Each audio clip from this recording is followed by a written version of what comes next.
اور سب سے بہترین مصروفیت کیا ہے؟ اللہ اور اس کے رسول کا ذکر پاک ہے۔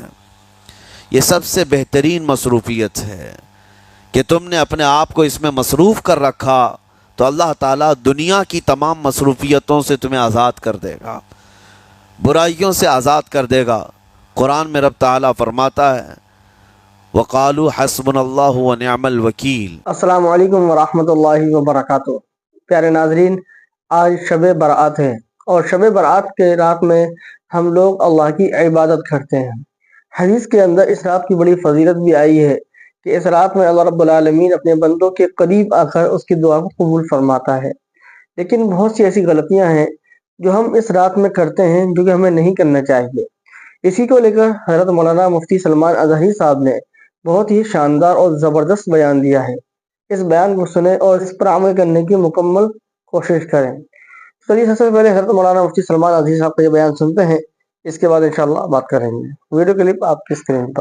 اور رمضان کے بعد سب سے زیادہ حضور پاک صلی اللہ تعالیٰ علیہ وسلم کو روزے کی حالت میں کسی مہینے میں دیکھا گیا تو شعبان کا مہینہ فرمایا گیا۔ کبھی کبھار پورے شعبان کا مہینہ حضور صلی اللہ علیہ وسلم روزے سے رہتے اور یہ ارشاد فرماتے کہ یہ مہینہ ایسا ہے جس میں سارے لوگوں کے اعمال اللہ کے حضور جاتے ہیں، پیش کیے جاتے ہیں، اور میرے آقا فرماتے ہیں اس حال میں میرے اعمال پیش کیے جائیں اللہ کی بارگاہ میں کہ میں روزے کے عالم میں ہوں۔ جب میرے اعمال پیش کیے جائیں اللہ کی بارگاہ میں تو میں روزے کی حالت میں ہوں۔ تو یہ شعبان کا مہینہ جو اب رمضان المبارک کے قریب کر رہا ہے، لیکن بعض بزرگوں نے یہ بھی اللہ عز و جل قرآن پاک میں ارشاد فرماتا ہے لوگوں کے حساب کا وقت قریب آ گیا لیکن لوگ غفلت میں ہیں۔ یہ 17ویں پارے کی شروع کی آیت ہے۔ اللہ تعالیٰ یوں فرماتا اقترب للناس حسابہم، لوگوں کے حساب کا وقت قریب آ چکا، وہم فی غفلت معرضون، اور وہ اترائے ہوئے غفلت میں پڑے ہوئے ہیں، منہ پھیرے ہوئے ہیں۔ لوگوں کو اس بات کا اندازہ ہی نہیں کہ حساب کا دن کتنا سخت ہونے والا ہے۔ میرے عزیزو، جب نبی پاک صلی اللہ تعالیٰ علیہ وسلم نے یہ ارشاد فرمایا کہ میں اور قیامت ایسے ہیں جیسے دو انگلیاں قریب ہیں، 1400 سال پہلے رسول پاک صلی اللہ علیہ وسلم نے یہ فرمایا تھا کہ قیامت اتنی قریب ہے جتنا دو انگلیاں قریب ہیں۔ اور اب کے زمانے میں تو قیامت کے سلسلے میں جو حضور پاک صلی اللہ تعالیٰ علیہ وسلم نے نشانیاں بتائی تھی وہ تقریباً پوری ہو گئیں، بڑی نشانیوں کو چھوڑ کر۔ اور یہ بھی حدیث پاک میں ہے کہ اگلا زمانہ اتنی تیز گزرے گا کہ تمہیں اس کا اندازہ ہی نہیں ہوگا۔ زمانوں پر زمانے آتے چلے جائیں گے۔ یہ جو آخری وقت کی نشانیاں ہیں، میں صرف مختصر سا ایک پیغام دوں گا۔ شعبان کا مہینہ ہے، یہ رسول پاک صلی اللہ تعالیٰ علیہ وسلم کا مہینہ ہے، اور رمضان کے بعد سب سے زیادہ حضور پاک صلی اللہ تعالیٰ علیہ وسلم کو روزے کی حالت میں کسی مہینے میں دیکھا گیا تو شعبان کا مہینہ فرمایا گیا۔ کبھی کبھار پورے شعبان کا مہینہ حضور صلی اللہ علیہ وسلم روزے سے رہتے اور یہ ارشاد فرماتے کہ یہ مہینہ ایسا ہے جس میں سارے لوگوں کے اعمال اللہ کے حضور جاتے ہیں، پیش کیے جاتے ہیں، اور میرے آقا فرماتے ہیں اس حال میں میرے اعمال پیش کیے جائیں اللہ کی بارگاہ میں کہ میں روزے کے عالم میں ہوں۔ جب میرے اعمال پیش کیے جائیں اللہ کی بارگاہ میں تو میں روزے کی حالت میں ہوں۔ تو یہ شعبان کا مہینہ جو اب رمضان المبارک کے قریب کر رہا ہے، لیکن بعض بزرگوں نے یہ بھی فرمایا شعبان میں موتیں بھی کثرت سے ہوتی ہیں۔ لوگوں کا یہاں پر حساب کتاب 15ویں شعبان کو جو اب شب برات آنے والی ہے لکھ دیا جاتا ہے، سال بھر میں کیا کیا ہونے والا ہے، کتنے لوگ جانے والے ہیں۔ کئی لوگوں کی کتابیں بند کر دی جاتی ہیں۔ حدیث پاک میں یہ بھی ہے کہ فیصلہ اللہ تعالیٰ فرشتوں کے حوالے فرما رہا ہوگا، حالانکہ جب ہم ماں کے پیٹ میں تھے تبھی لکھ دیا گیا ہے کہ کتنی عمر ہے، لیکن فرشتوں کو جو ٹرانسفر کیا جاتا ہے سال میں ایک مرتبہ، اگلے سال ان کا کیا کیا ہونا ہے، اور حدیث میں ہے کسی کے متعلق فرشتوں کو یہ کہا جا رہا ہوگا کہ فلاں 1 مہینے بعد، 2 مہینے بعد، 1.5 مہینے کے بعد اس کی فلاں وجہ سے موت آئے گی، لیکن وہ بندہ شادی کی تیاری کر رہا ہوگا، وہ بندہ جس کی موت کا آرڈر جاری ہو چکا ہے، فرشتے لے چکے ہیں، وہ اپنے کاروبار کے اور اپنے گھر بار کے بنانے میں مصروف ہوگا، اسے اندازہ تک نہیں ہوگا کہ شعبان کے اس مہینے میں اس کی موت کا پروانہ نکل چکا ہے۔ اسی لیے میں عرض کر رہا ہوں قرآن کی آیت اقترب للناس حسابهم وهم فی غفلۃ معرضون، اللہ فرماتا ہے لوگوں کا حساب بہت قریب آ چکا جبکہ وہ غفلت میں پڑے ہوئے ہیں۔ اب جس زمانے میں آپ زندگی گزار رہے ہیں یہ اتنی تیزی سے آپ کے اوپر سے گزر جائے گا کہ آپ کو احساس تک نہ ہوگا، بلکہ ایک حدیث کا مفہوم یہ بھی ہے کہ جوان بوڑھے نظر آنے لگیں گے اور بچے جوان نظر آنے لگیں گے۔ وہ دور آئے آج، بچے تو ہمارے جوان ہو ہی چکے ہیں، جو 6 سال کے بچے ہیں، 5 سال کے بچے ہیں، جن کو حقیقت میں بچہ کہا جاتا تھا، اب کے زمانے میں وہ بچے ہی نہیں رہ گئے۔ 8 سال کے بچے وہ بچے ہی نہیں رہ گئے۔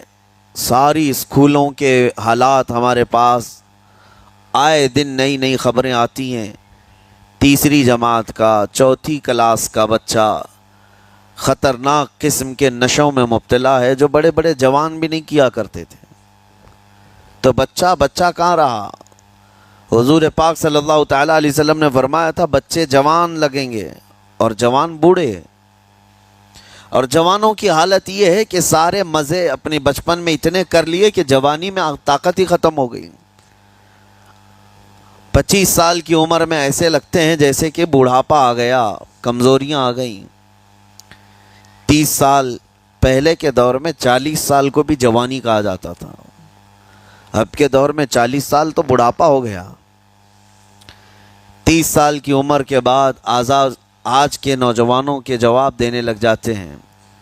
اس کی وجہ یہ ہے کہ بچپن میں اپنے آپ کو برباد کر لیا، بچپن میں اپنے آپ کو ختم کر لیا، تو جو بچپنا تھا اس کو جوانی میں بتا دیا، اور جو جوانی ہے وہ بڑھاپے میں، اور جو بوڑھے اصل بوڑھے ہیں جن کو 60-70 سال کی عمر ملی ہوئی ہے، یہ اللہ تعالیٰ کی طرف سے ان کے لیے نعمت ہے۔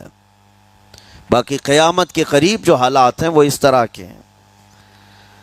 اور مزید میں آپ کو یہ بھی بتا دوں کہ زمانہ ترقی کرتے کرتے تمہیں ایسا سست اور کاہل بنا دے گا کہ تم کوئی کام کے لائق بھی نہیں رہ جائیں گے۔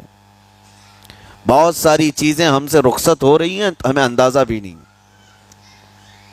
ابھی کل ہی میں ذکر کر رہا تھا، ابھی 10 سال پہلے، 20 سال پہلے جو چیزیں ہمارے آنکھوں کے سامنے موجود تھی وہ اب غائب ہو چکی ہیں۔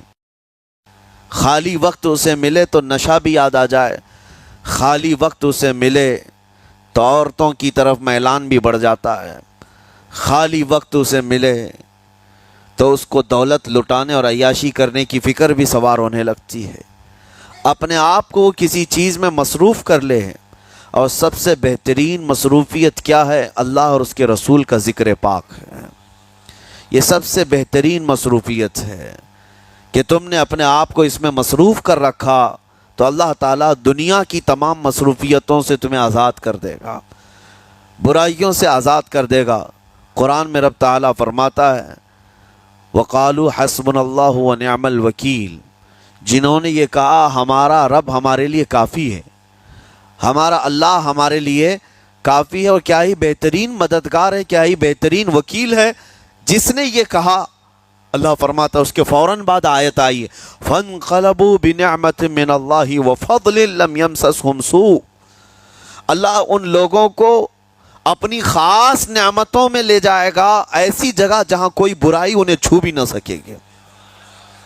جنہوں نے اللہ کی بارگاہ میں یہ کہا حسبنا اللہ ونعم الوکیل، آگے بھی ہے دوسری آیت ہے نعم المولا ونعم النصیر، جس نے یہ کہا اللہ فرماتا ہے ان بندوں کو اللہ اپنی خاص نعمتوں میں لے جائے گا اور فضل میں لے جائے گا، ایسی جگہ لم یمسسہم سوء، جہاں انہیں کوئی برائی چھو بھی نہ سکے گی، کوئی برائی نہ آ سکے گی۔